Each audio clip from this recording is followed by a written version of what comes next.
Well, the EFF has called on President Cyril Ramaphosa to step down. It's accused him of collapsing, among other things, the country's economy. Minister in the Presidency Khumbudzo Ntshavheni has labelled tomorrow's national shutdown, as the EFF calls it, a political gimmick. Let's talk about the implications of the planned shutdown now with political analyst TK Pooe. A very good evening to you, sir. Grateful for your time, as always. So, we're just learning today that about 3,400 members of the SANDF will be deployed for the period of a month from last Friday, including tomorrow, all the way to mid-April. Is this a sign of, as the EFF is saying, a government that's quaking in its boots, or one that would rather err on the side of caution, do you think?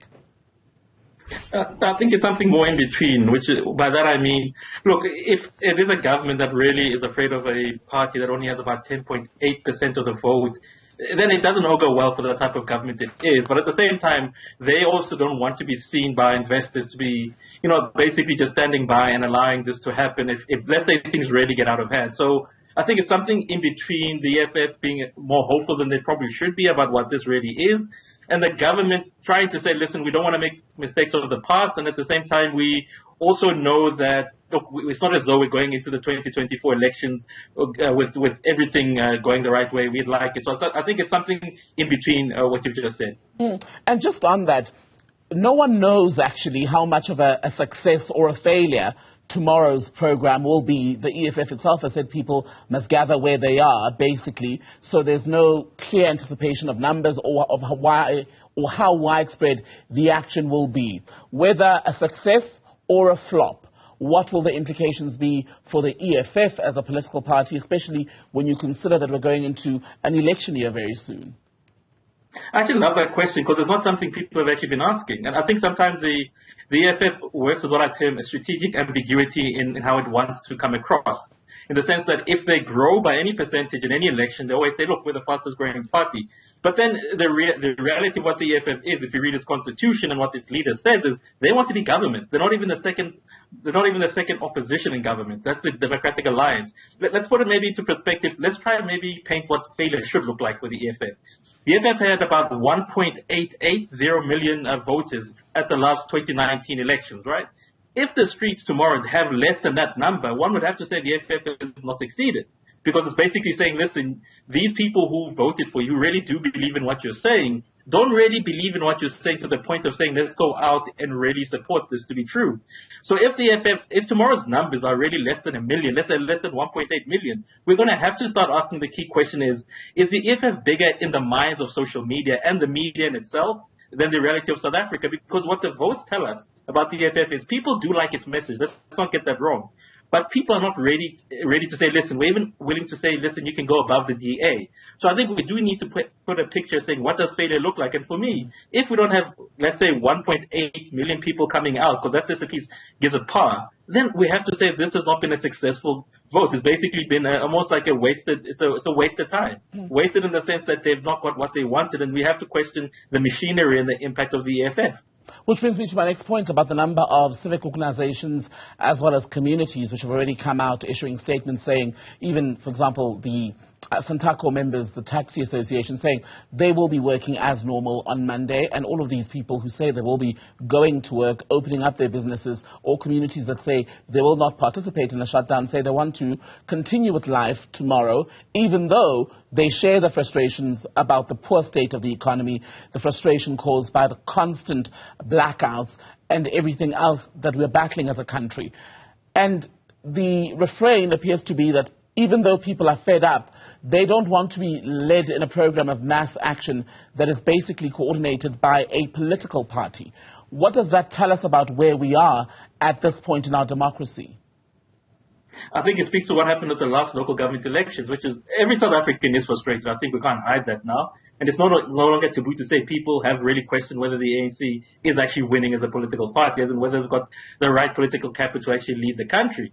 But what many South Africans, and we've seen this with people staying at home and not voting, the bigger issue seems to be these people are saying, where do we go to? And I think it speaks about the lack of political imagination, not only from the EFF, but also from the governing party. Namely that, listen, the EFF is no longer an outsider. The EFF is part of the furniture of parliament.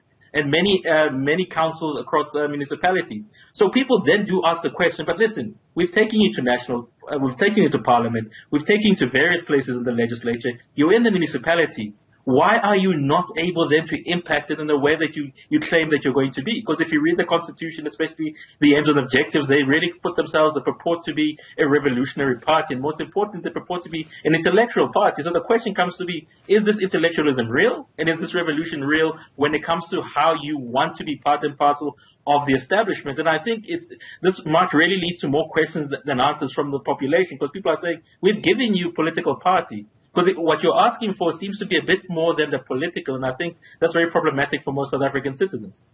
There's also the issue at the moment, I mean, you were talking earlier about how much of a groundswell the EFF would have to coordinate tomorrow in order to force or have this program, what they say will be a shutdown, actually materialize as a shutdown instead of protests sporadically perhaps in some areas. We still don't know what effect it will take, what shape it will take.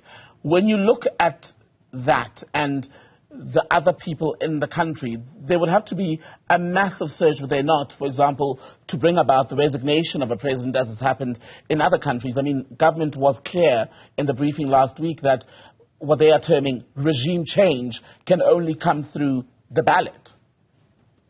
Yeah, I think government, those spokesmen are probably using the wrong terminology. Regime change has a very specific meaning within political science, and it speaks about outside interference. And I think we know sometimes the ANC is prone to use such language when they really don't have a really great answer. So I think that's not really how it should really look like. But the key issue is you're saying the groundswell. But there's also the question of, if we're talking about what does losing look like. Let's say tomorrow happens and it's uncontrollable by the EFF. And there's, let's say, heaven forbid, that people get injured and there's death. There's a bigger question of who then takes ownership of that.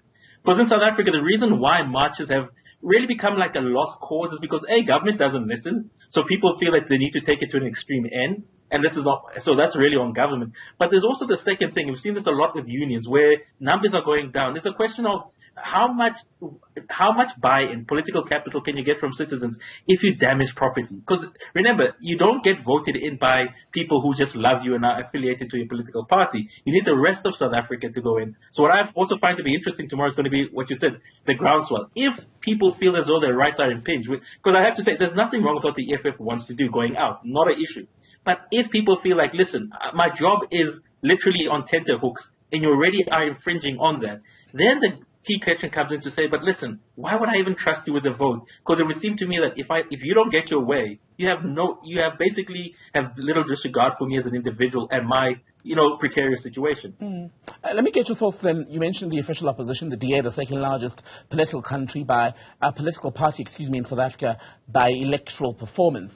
They've gone to court more than once in the last few days trying to block these demonstrations from going ahead. They failed. All the judges have done basically is affirm what is already rule of law, that none of us are allowed to intimidate others, none of us are allowed to participate in lawlessness. What do you make of the DA's strategy? I think that's what I call the fourth pillar, namely that, listen, they know this. If there's one thing about the DA, when it comes to legal processes, they're already consulted. But what they simply want to do with this is they'll be able to run with this, basically say, listen, yes, everybody's allowed to vote, but when it comes to this party, which wants to be the second official opposition, or even the government, you have to understand that they're not above violence. So basically, it's an electoral thing. They basically will take whatever comes out tomorrow, paste it against whatever came out from the judges, and say, listen, is this the party you really want to either be in government or be the second opposition? So it really is nothing. It's a strategic point, really. You have to give them credit for that, where they're basically using this for purposes of saying how we deal with the EFF going into the 2024 election is to basically go back to what the courts have said and actually ask the bigger question, is this party violent? And there's a lot of people in South Africa who sort of have that, whether it's true or false, have that belief about the EFF that they're more prone to violence than not. So really it's the DA just coming up with a strategy specifically to deal with the EFF going into the 2024 elections. And just lastly, when I spoke to Minister in the Presidency Khumbudzo Ntshavheni last week, she said, the President has addressed or outlined government's commitments as per the State of the Nation address. This year they'd like another chance to basically prove themselves to South Africans and deliver. And the question I asked her was, how many chances does one political party need 30 years into being the party of government? What's your take? And I actually like that question because it's almost as though the ANC wants us to play, I'm not sure if you're familiar with the game Black My Patile, which I think in English is hide and go seek, which is every 5 years they go into this special thing called Congress, and some of these new people we've never seen on the earth come up and say we're going to do something new. And look, as I said, it goes back to what I always said, there's a lack of political imagination in South Africa. There is no way, as going into 30 years, you can really use an excuse. And this is what makes a lot of South African citizens angry at the governing party. The failure to want to admit that, listen, guys, you failed. And, you know, when you fail, you become more humble. But it seems this to be the opposite. And I remember listening to that interview you gave with the minister. She's not doing the ANC any favors in the way she's communicating. Because it comes across as quite arrogance to say, listen, you will just simply take what I'm giving you as the government. You will forgive us and you'll move forward. And that's not how life works. You need to admit you failed. You need to say, listen, be more humble in how you come across. And I think they're just failing on that simple communication point. TK Pooe, good to speak to you. Political analyst speaking to us tonight ahead of that series of protests planned by the EFF, which we will cover for you throughout the day here on Newzroom Afrika tomorrow at various angles. The EFF saying that these are going to be peaceful marches and people who interfere with a peaceful program for the day.